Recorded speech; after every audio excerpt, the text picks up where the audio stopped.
आशा करता हूँ आप सब बहुत अच्छे होंगे। मेरा नाम है सिद्धांत अग्निहोत्री। स्टडी ग्लोस पे आपका बहुत बहुत स्वागत है। ये जो आपको खूबसूरती दिख रही है ना, बहुत खूबसूरत है साउथ कोरिया। लेकिन अब ये बहुत ज़्यादा दिनों तक चलेगी नहीं, क्योंकि साउथ कोरिया डिसअपियर हो सकता है।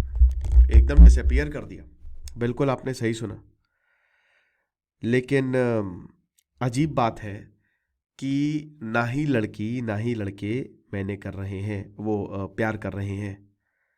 तो सबसे पहली बात तो यही है कि यहाँ पे जो पहला आइडिया है कि एक लड़की स्कूल लड़कों से पहले शुरू कर दे, तो इसमें क्या होगा कि मेन और वुमेन ज़्यादा अट्रैक्ट होंगे एक दूसरे के लिए जब राइट एज फॉर मैरिज होगी, है ना। क्योंकि भाई जाहिर सी बात है कि मेन जो है they are sexually more attracted than younger women. ये तो बट ऑब्वियस है। आइडिया 2 है कि औरतों को कॉन्स्क्रिप्ट करो, आदमी और औरत एक ही डॉर्मेट्री में रहे, तो फिर नेचुरल कपल जो है वो फॉर्म होंगे, यानी कि एक तरीके से बच्चे पैदा होंगे। साउथ कोरिया पूरी कोशिश कर रहा है कि देश के फर्टिलिटी रेट को बढ़ाया जाए। जैसे रशिया ने एक मिनिस्ट्री ऑफ सेक्स निकाल दी कि डेट करोगे तो पैसा मिलेगा, वैसे ही साउथ कोरिया कोशिश में है। आप समझ रहे हैं।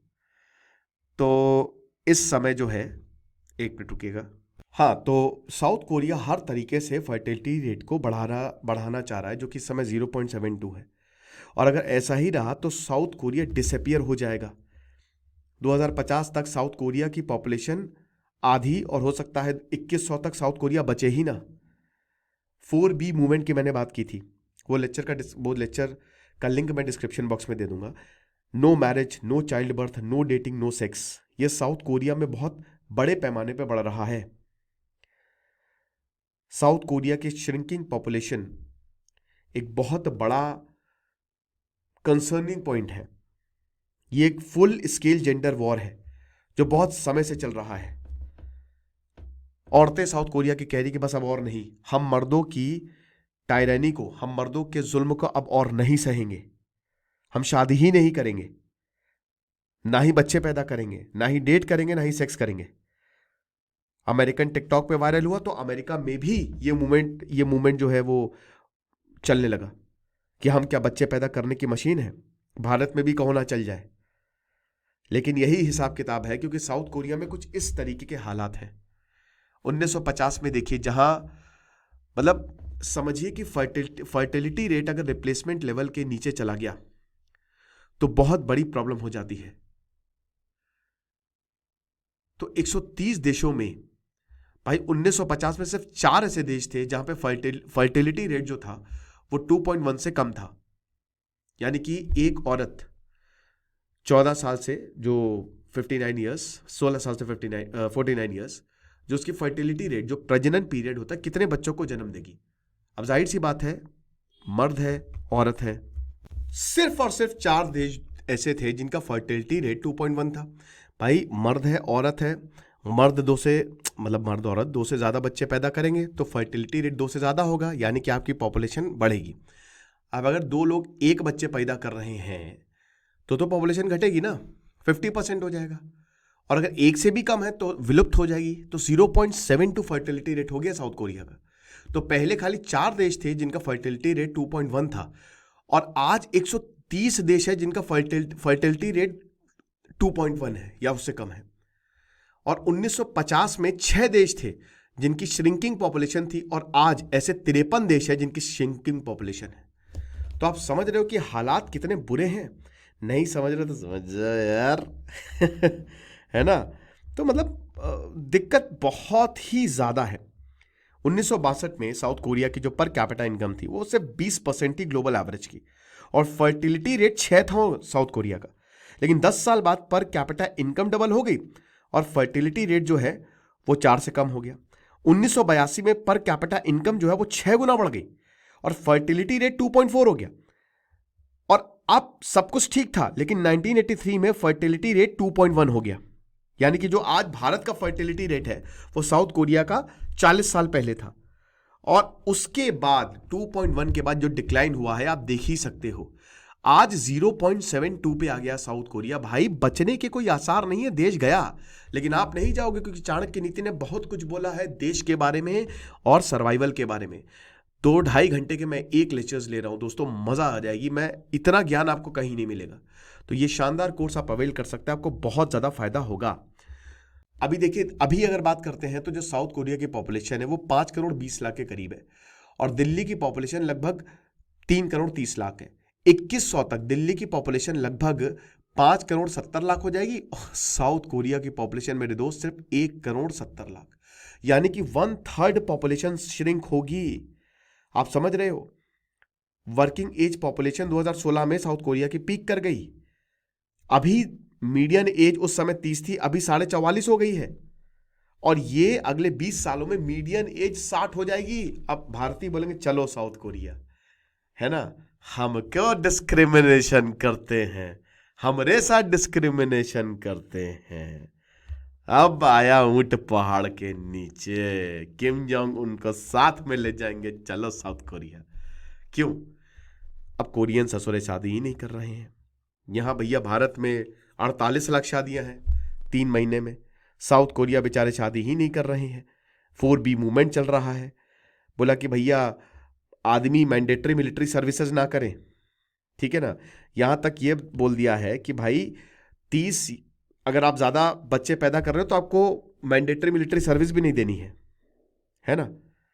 ये चीज है, वुमेन काम करना चाहती हैं। अभी 2023 में एक सोशल सर्वे हुआ, 53% रेस्पोंडेंट्स ने यह कहा कि सबसे बड़ा बैरियर पेरेंटिंग है औरत के आगे।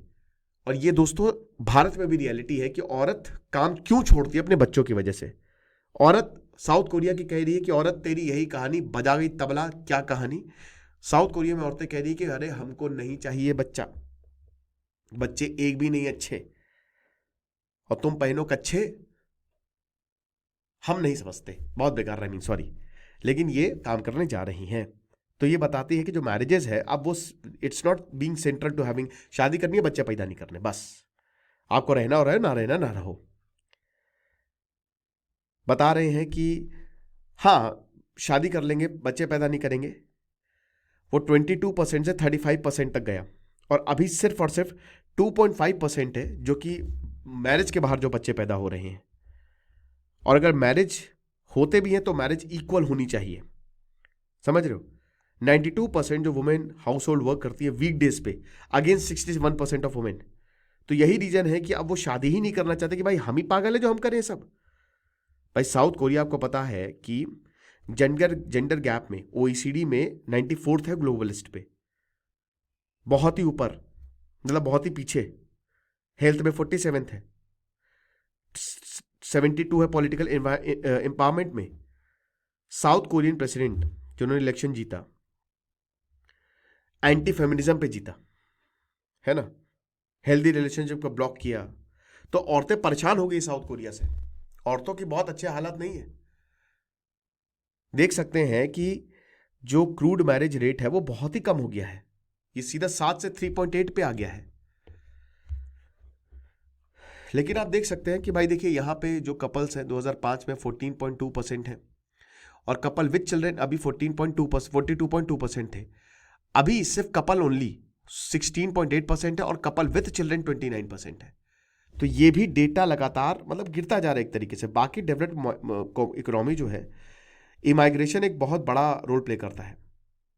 इमाइग्रेशन जो है, जैसे वेस्टर्न यूरोप में क्या होता है, फर्टिलिटी रेट बहुत तेजी से नीचे गिरा, एवरेज फर्टिलिटी रेट 1.5 है, लेकिन ईस्ट एशिया से ज़्यादा है, जो कि रिप्लेसमेंट लेवल से भी नीचे गिर गया है, ठीक है।